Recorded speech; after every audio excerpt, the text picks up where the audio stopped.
Balandi à micro du pasteur Bobo, actualité compliquée, topé sibilon, mbote, bozali, belé, bozali, kolanda biso pesa, oezali, actualité na bilomoro tolobi, marambo à Congo, eza très compliqué, tolobi très compliqué, na ndenge moko, ya ko sakalate, ndenge mo ebisanga papa, la sepeli pesa, yango, tout benga yango, actualité compliquée, eza très compliqué. Kabila a jeté l'éponge, a jeté quand même l'éponge à bois qui est en gros lassé, bien que à l'ocota à bois qui éponge, mais au moins à bois qui est éponge. Tu vois que moi DB Zali, DB Zamakasi, c'est tout dans le milieu de la diaspora, DB Zamakasi, mais ton dit m'a quand même que ça parti à victoire, ça n'a pas été facile, et ça n'a pas facilité. Ne pensez pas que ça a fait des gars baisse le soir de son propre gré, la potion à Ikaga, après si à Tikiango, et bon, on va récupérer après. Le Kuta. Pression, Ezalaki Makasi, pression, Ezalaki Makasi dans le niveau occidental, tout le monde a pression à la diaspora, pression, et puis même si c'est beaucoup plus pression à la région, dans la communauté internationale. Mais pourquoi bâtir pression? Pression, puis où tu peux na pression à la diaspora? Parce que combien de marches salama, combien de mémoires et quotas, dans la province africaine, Moutouba Salé les marches au Kabila. Kabila dégage, et la ville tout, l'Afrique du Sud, Paris, Londres, Bruxelles, États-Unis, partout, et Bétama à niveau tout, tout ça, et qui s'appelle Côte Yamoto, Côte la Ezekam Boulou, Côte ya Présé, Boulou au niveau international, plus d'autres raisons. Mais mon copain va raison la pression peut raison monsieur président va raison monsieur ezali makamboyo ezali ko peut ça passe tout dire que you can do something for dire si Congo Zamboko la yo Congo Zamboko na ngai do not let someone else do something for you ko sala ngo pays by yourself o koki ko sala yango ba Congolais toujours go ahead Congolais kende di bosso Congolais go ahead Congolais kende di bosso Togolonga tolongola zonga sima ma mikolo kaka go ahead kende ga di bosso Togolonga pour être Congo ezali mboko la biso na niveau ya communauté internationale la toi parce que bango tout va se féliciter tout bien ngo dicho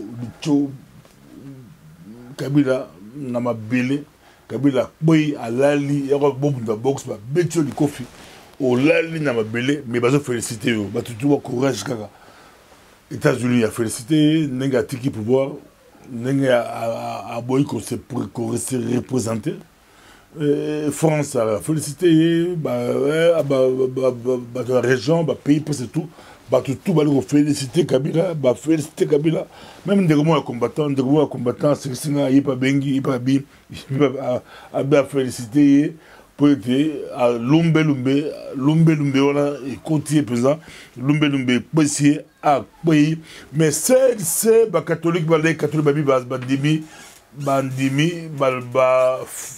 suspendre la marche d'abord la marche à kafu suspendre yango mais balobi toujours rotala féliciter pour Tamboli suspendre marche mais balobi toujours la suspension mais gros bozonga marche pe gozonga bali tous à la prudent parce que la mutu ya communauté internationale la alternance pour la bango ezali pouvoir ekbeya la cas en opposition na mutu ya bakabila l'alternance égale pouvoir et Koya na maboko ya Chadari do et pas la bonga do Kabila égale Chadari égale Kabila mais Congolais balobi tokotika bangote Congo za réussité pour beaucoup ça Kabila a Chadari pour récupérer Congo eza Congo za réussité en tout cas tokote le melaye na ndenge nyonso tokote le melaye d'abord moko ya combat ya dit parce que tout le monde a vu que mboka est occupé il y a un pays sous-occupé occupant vrai les kofi vrai les kofi pourquoi vrai les kofi parce que même Allemagne libérée c'est qui libéré aussi avec appui il y a alliés Allemagne libérée, France libérée, Belgique libérée, occupation, France est sous occupation, mais tant que libéré, c'est vrai que les résistants, mais les alliés, les alliés, je peux tout féliciter les alliés, les pays voisins, les pays région, tout féliciter pour il fallait presser out partout pour tout dans la début de l'occupation. Mais l'occupation, on peut ça. Ils sont vraiment liés, multinationales, mais si on Burundi à solo, tu as la libération, il y a un beau calme sur le Congo, tu fais un ndako. On fait un ndako. On met la jus de maïs, on a critiqué, mais on ne sait rien. On ne sait rien. Nous sommes venus, oh non, même pour une vidéo, la vidéo pour Kendarakin. Yo lingi ba libérer beaucoup. Beaucoup sont occupés. Mais il y en a, pour même les longues dans la télévision qui m'a pour que Ndarakin, au gata sonte, n'anglais balbaka, shame on you. Shame on you. Ils ont Sony, ils ont Mawa, ils ont Mawa, Makambo, ils ont dit que ça l'a passé. Il a publié le calendrier électoral. Il faut voter le processus électoral de comment. Il y a presque 25 candidats. Je crois que c'est qui tend la bataille. Il y a la mononalité. Il y a la mononalité nette déjà dans la bague. Des mois, il y a papa, il y a 20 000. Si on a 80 000. Si on a 80 000. Moi, France, il y a 20 000 papa, ça passe très beau. Maintenant, il y a 80 000. Papa. Bon, bah, 20 000 parce que 80 basi bakangi bureau à Seli, basi bakangi bureau à Seli, Marambosili, bon, bah, 20 000 nayo, Zelata prochainement, dans 5 ans, dans l'élection, dans 5 ans, voilà ce que vous ce poids, Tokocha Moutou, Belé, il fallait pas candidat à 70, mais Belé, bah, il bloqué, les Cambouya Mbongo, les Congolais qui m'ont pas, Congolais qui ont la président, bah, il Belé, ben, dossier là-bas. Mais Belé, Mbongo est bloqué, Mbongo est kangi, mais plus ou moins 25, mais la 25 ouana, la 25 ouana, match est nous. Si le 24 août, sa liste provisoire, il y a un candidat. Le micro Seni a traité le 24 août, sa liste provisoire. La liste est à 25 personnes, au travail. Après le 24, c'est provisoire. Est-ce que subornation des témoins? Est-ce que subornation des témoins? Il y a même des questions. C'est pour même par exemple, à pouvoir. Mais c'est quand Kabila Tikaye, et ça m'a pas question. Donc, but est quand Kabila va quoi ça Bilombe, quoi ça Bemba, quoi ça Félix, boulevard Etikala, pour na, c'est pas quoi ici Moïse, quoi ça depuis baïbi qui bon, Chadari, Apoussana, Alekame, non seulement Ekoye Bala. Le 19 septembre, on a sa liste. Il y a Souka. Il y a un candidat président pour l'élection présidentielle. Donc le 19 septembre, il y a Banani Bazaba candidat, Banani Baokeni Makofi, Banani Baobetela Makofi, Nde Ekoye Bana. C'est un candidat comme candidat unique, mais Ekobimaneni dit à 25, on les a pas si. Déjà, sur la Bandundu, Angomoko. Bazala 7 candidats, c'est tous les autres qui s'abattent, tous les autres qui s'abattent, des Kambouya, Gizenga, na Muzito. Batouba aussi na Gizenga, vieux Gizenga, Tika Loka. Normalement, Batibé Babidon, vieux Gizenga, Tika Loka, Tika la Muzito. Babi vieux Gizenga, Tika Loka, mais vieux Gizenga, quand il y a un Kabila, il faut la tirer dauphin, Kabila dribla qui va. La dernière minute, la bêtise chute à ciment, et comme il y a un retard. J'ai Mozito, allez, j'avance. Mais, par le pour sauver Fasca, pour balayer la Sony. Elle bâtit comme Mozito, il y a Gizenga, mais Gizenga déjà, il a 9 ans. Il a 9 ans. D'abord, il a 9 ans. D'abord, il a 9 ans. Bon, il a dans le temps, il a candidat. Et dans le premier ministre, il a le barnet. À Boyorane. À Boyorane, déjà. Quand il y a des gens qui on dirait qu'il y a 9 ans. Si il y a un premier ministre, on dirait qu'il y a bien. Bon, 9 ans, d'abord 9 ans before, à l'Obaki, na Tiglan, pour Masolo. Bon, 9 ans after, 9 ans after, il y a un gizé nango, Dima, ako président ya mboka la biso Congo ba habité vieux gizé na Tigla dauphin na yo mozito, Tigla mozito. Mais ba no du ba site. Barotiki de l'âne. N'a pas retourné dans la chance. Bazapé, croisé, bah, monsieur, l'opposition, bah, monsieur, la pouvoir. Barotiki de l'âne. Barotiki de l'âne. Bah, monsieur, bien, mozito, azolé, bah, moto, batiki la gare, mozito. Bah, monsieur, bien, mozito, azar, beaucoup plus que la majorité, batiki la faïul. Bah, monsieur, bien, batiki la fondée, ma tumboul, moutada, la chance pour Salana, à Salana, bah, fonds monétaire international. Barotiki de l'âne.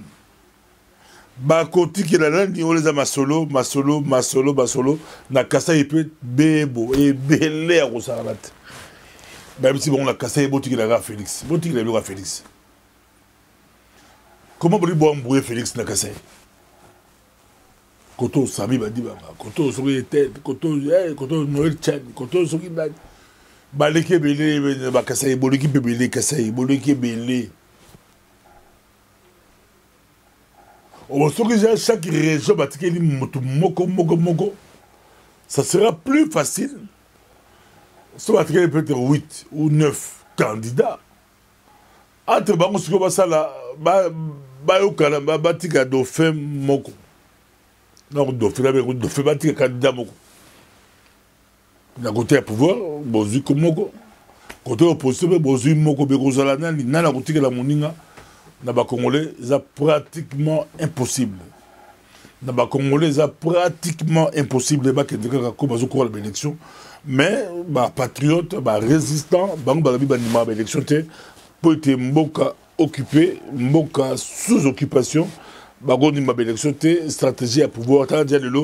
Chadari, Kabila Tindaki, Ramaphosa, le président du sud de la Congo. Il y a un voyage prévu il y a longue date, mais tombé que Kabila a tiki nae, il faut féliciter Kabila n'a tiki, mais en même temps Kabila a tindeli Chadari, donc à tête à tête. Kabila a de préparer de faire dans le milieu international pour balayer et tofi à président de la région, à mon président tête à tête. Est-ce que y a un réseau masolo en haut? Et sa question, est-ce que Yem Tarozoma Solo Yango? Et sa question, est-ce que candidat commun est possible de la Congo? Est-ce qu'il ne faut pas qu'il y ait un problème? Masolango, Eza Nini. Bozebele, Bozali, Kolanda, Biso Penza, Tobi élection yo, et au Kumba Lango, et au Kumba et au Kumba Lango, et au Kumoroté, et au Kumba Moboulou, et au Kumba Trouble, mais ce qui est bien au moins, Kabila a reçu la président Congo, Kabila. Oui, trop bon dans le système, oui. Mais au moins Kabila a reçu la présidente. Oui, le combat continue. Oui, le combat est sous ma casse encore. Oui, le combat est sous ma casse. Trop bon dans le système. Mais, bon, souffrir, tout ce peut la Kabila qui. Pour moi, mon langue, à nous coller bateau, à Okela bateau passe. À Nyokola Batula Ndema Santé, Makambo, ezali très compliqué. Quand on est sur le télémi, na bomoko togo récupérer mboka la biso to toujours Congo zamboka la biso, to bunda, to fanda, to lingambo kawana. To lingambo kawana to longo la médiocrité, c'est possible to longo la médiocrité. Togo longo appelle la médiocrité. Tout le monde a ça très utile. compatriotes, laissons attirer, vrai Congolais à ce pouvoir.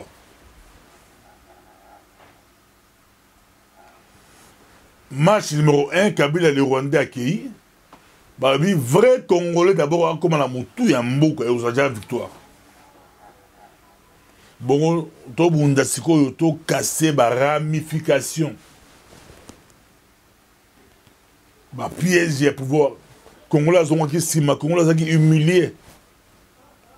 Congolais qui humilié la nema au salate bagamboyo, et ça a passé. Et ça a passé bagamboyo. Babi la quand Kabila bazaro soin bazaro pourtant la conflit za makasi ba monsieur Siliki image beaucoup de récemment succès à Facebook bon tout bien en fake news pour besoin interpréter en mes images ba le bité babi qui mbuta boya ko telema mon voyage qui pour faire dans qui mbuta bo telema pisa la quitte abi mon continent mais qui mbuta za qui mbuta gouverneur ou za ministre intérieur pour gérer ma solo. Bon, et tu la Kabila, moi, mon boulot, c'est le qui Emmanuel Ilunga, RCD, Goma, il a critiqué sur la Chadari, avec une dictature, avec la République démocratique du Congo et non monarchiste. Donc, Kabila a décidé sans débat, sans quoi, Fandigra, a décidé à Chadari.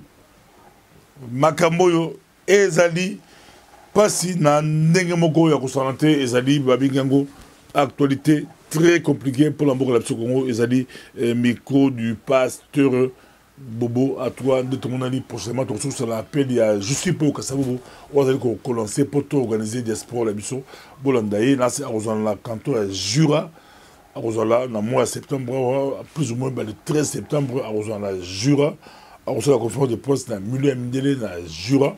Il est mon père à Rosala, États-Unis d'Amérique, et puis à Rosala, le 17 octobre, je sais pas où ça va à Rosala, dans London City, a invité le Parlement britannique à Rosala, dans London City, et puis vous avez l'occasion à côté de la communauté congolaise, il y a UK, donc a invité le Parlement britannique, Justine, pour que ça vous soit si là. Mbala moko yona qui les États-Unis d'Amérique a reçu la conférence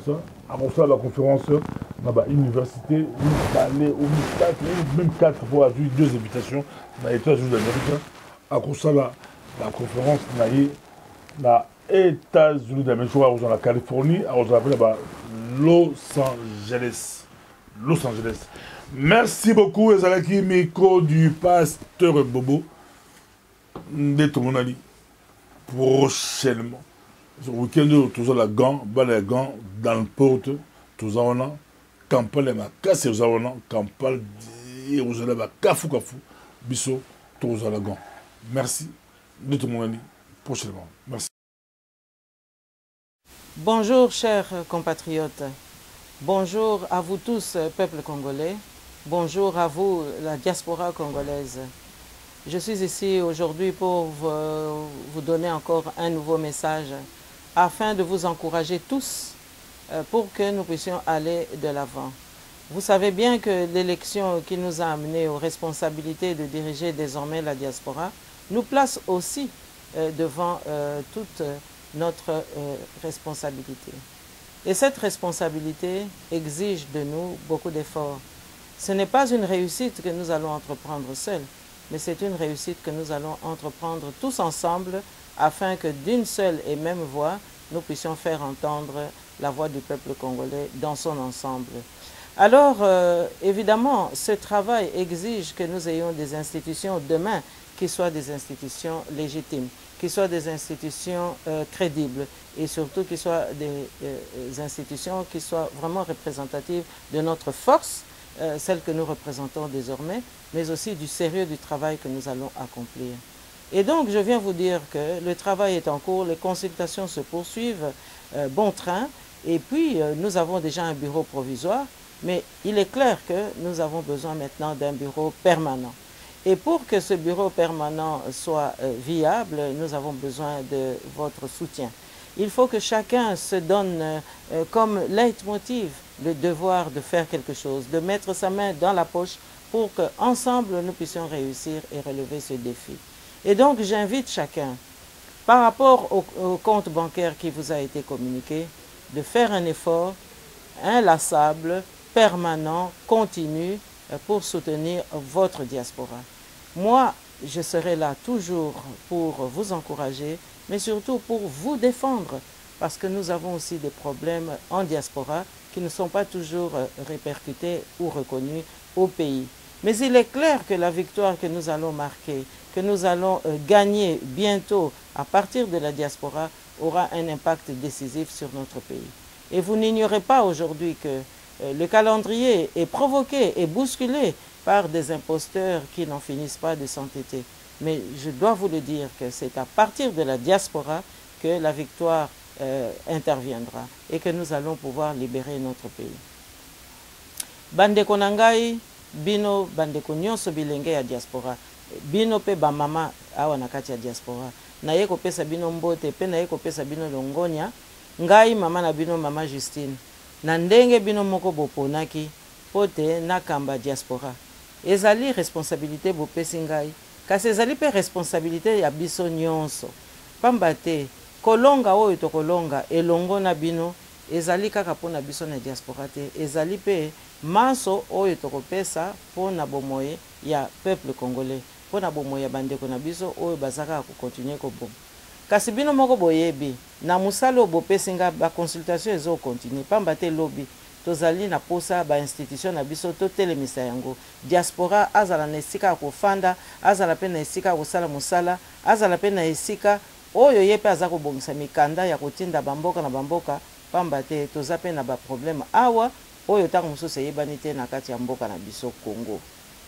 Yango wana bandeko na ngai, tosi toyebisaki bino sango ke compte bancaire diaspora tosi tofungola. Yango wana bandeko na biso nyonso tu oya presse bakopesa bino sango wana pote mutu na place azali na esika azali ayebaka ke musala nyonso eza kosenga totia loboko na poche. Musala nyonso eza kosenga mutu na mutu ayeba pe kosala ekonzo pote musala wana tosimba yango tomema yango penza na ndenge moko ekoki. Bino moko boyebi mboka na biso na mikolo oyo mwa mobulu eza lisusu kokota, pamba te ba imposteur balinga kopikama balingi kokende te, kasi naza koyebisa bino kolonga penza libération ya mboka na biso ekowuta na diaspora. Yango wana bandeko na ngai nazali wana pona bino nyonso, na kotala ekolo te, na kotala tribu te, na kotala kaka congolais. Yango wana bandeko na ngai topesa na maboko, ngai mama na bino ya bolingo na pesi bino penza elaka tokoya penza kotelemisa musala oyo. Na ndenge bino moko pe boyebi musala ngo eza kosenga tozala pe na esika ya solo. Yango wana bureau provisoire tosi tozwi pe esika moko ya kitoko, kasi esengeli tozala pe na bureau permanent, pamba te institution nyonso esengaka koyeba e place nini ezali. Yango wana maso wana esengaka ba moyen, maso wana esengaka mbongo. Yango wana nga naza kolendisa penza bino numéro compte bancaire diaspora oyo baza kolakisa bino mikolo nyonso, bolanda yango bopesa biso maboko, ngai pe napesa bino ya ngai makasi pote mboka na biso ekende liboso. Na mikolo ekoya tokosala point de presse pona koyebisa bino gouvernement ya diaspora ekozala ndenge nini, tokoyamba yango ndenge nini pe tokomema yango ndenge nini.